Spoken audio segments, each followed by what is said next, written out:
Good day, everyone. We are from Group 19, and our report is Chapter 19, which is Philippine Foreign Policy Relation 1946 to 1972 by Malaya C. Ronas. So, akong kauban is si Solis&Jinayon. So, learning objectives of our report: define the basic concept in international relations and use them in the study of the Philippine foreign policy. Second, explain the role of the President in shaping Philippine foreign policy.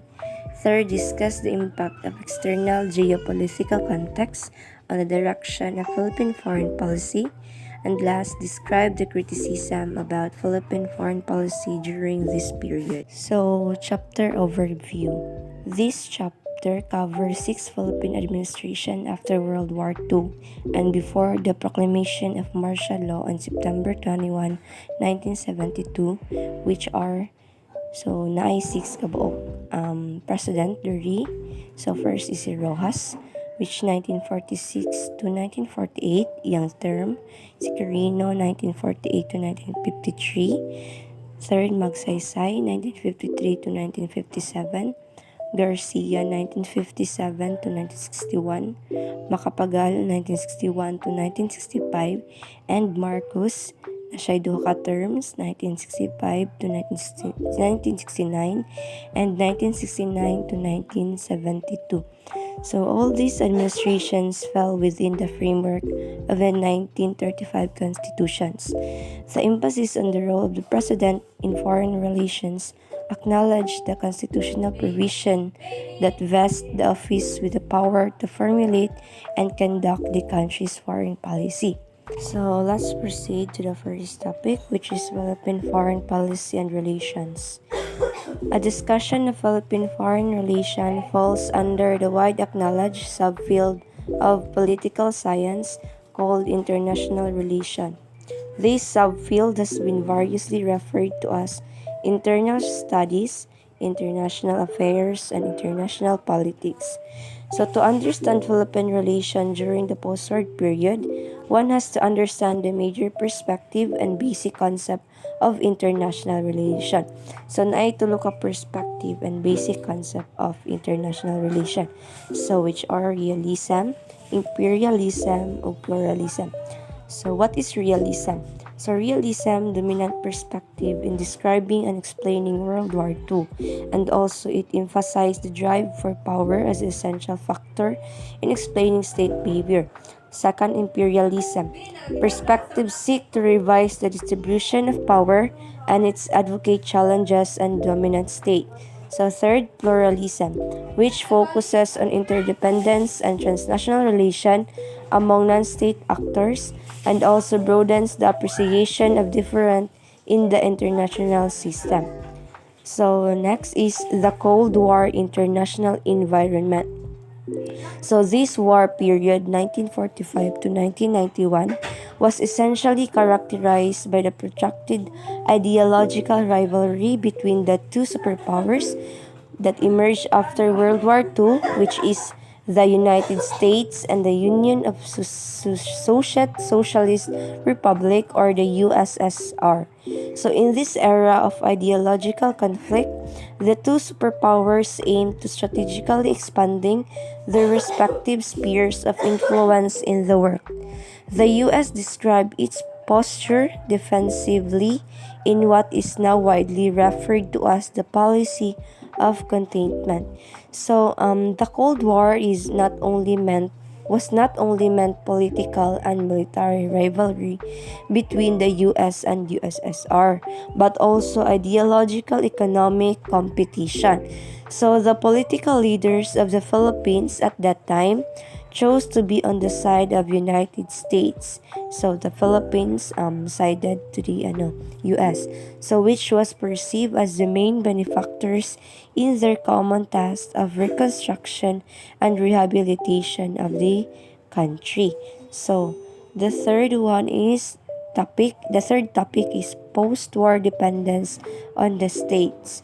So World War II destroyed the country's economy, left the Commonwealth and its successor government bankrupt, and compounded the lingering agrarian problem that strengthened the military force and influence of the People's Army against the Japanese, or the Hukbo ng Bayan laban sa Hapon, or Hukbalahap, or Hooks as it was widely known.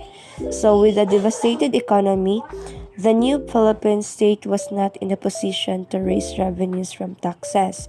But in 1945, the U.S. Congress further amended the Philippine Independence Act of 1934 that allowed the proceeds of the excise taxes in sugar and coconut oil collected by the U.S. for the Philippine Commonwealth to be used for generated purposes. So the next topic will report by my co-reporter, which is Solis&Jinayon. The pro-American foreign policy in the Cold War era. The military agreement between the Philippines and the U.S. in the immediate post-war period sealed the strong alliance.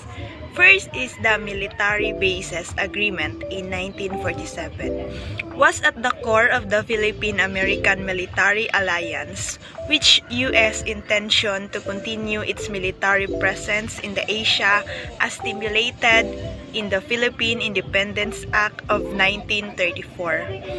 Under this agreement, the Philippines granted the U.S. the use of bases in the Philippines free of rent for a period of 99 years. Next is the military agreement deepened the military dependence of the Philippines on the U.S. The agreement stimulate that the U.S. will furnish military assistance to the government of the Republic of the Philippines in training and development of the armed forces in the performance of other services. Last is the Mutual Defense Treaty, formally established a bilateral military alliance between United States and the Philippines. Foreign military involvements. The security alliance established by this military agreement linked the Philippines with the American mission of promoting and protecting democracy all over the world. Military involvement for the Philippines deviated the country from the more urgent task of promoting economic growth and social development. The 1960s saw the Philippines once again entangled with the American global mission of promoting and protecting democracy, but this time in Southeast Asia. The Philippines participated in the US-led coalition, apparently with more caution, by sending a civic action group instead of combat troop.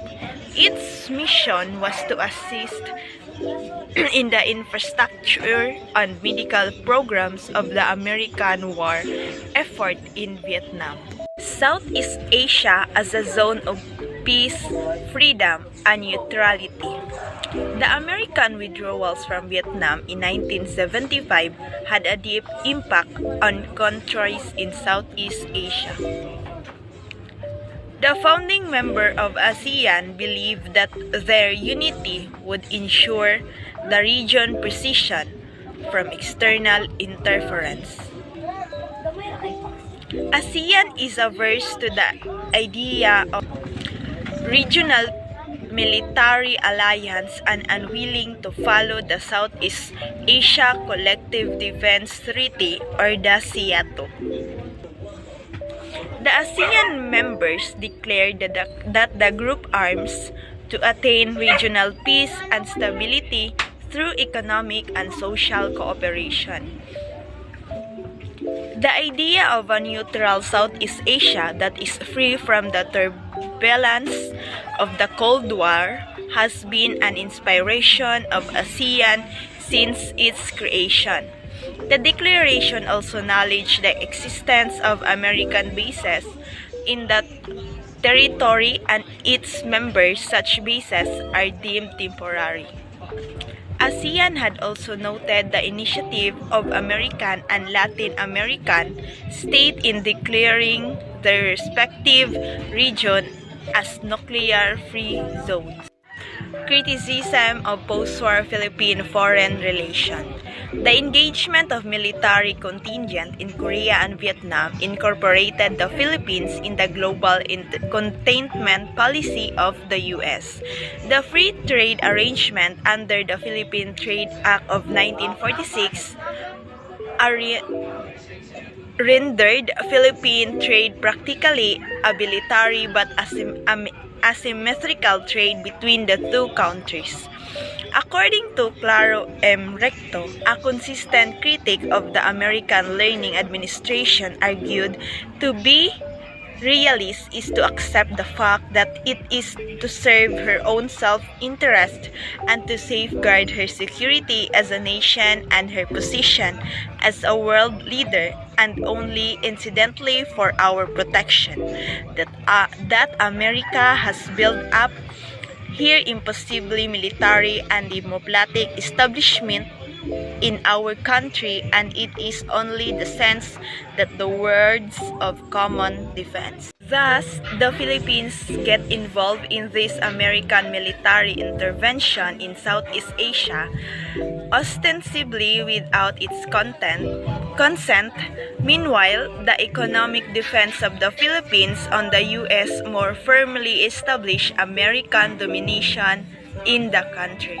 In conclusion, the Philippine foreign relation is dynamic, influenced by geopolitical shift and regional dynamic. Historically, the Philippines has maintained has with traditional allies like the United States, while also diversifying partnership with neighboring ASEAN nations. Economic considerations, territorial dispute, and shared cultural opportunities play key roles in shaping diplomatic priorities. The country's foreign policy is to dedicate the balance between regional cooperation and asserting its national interest on the global stage.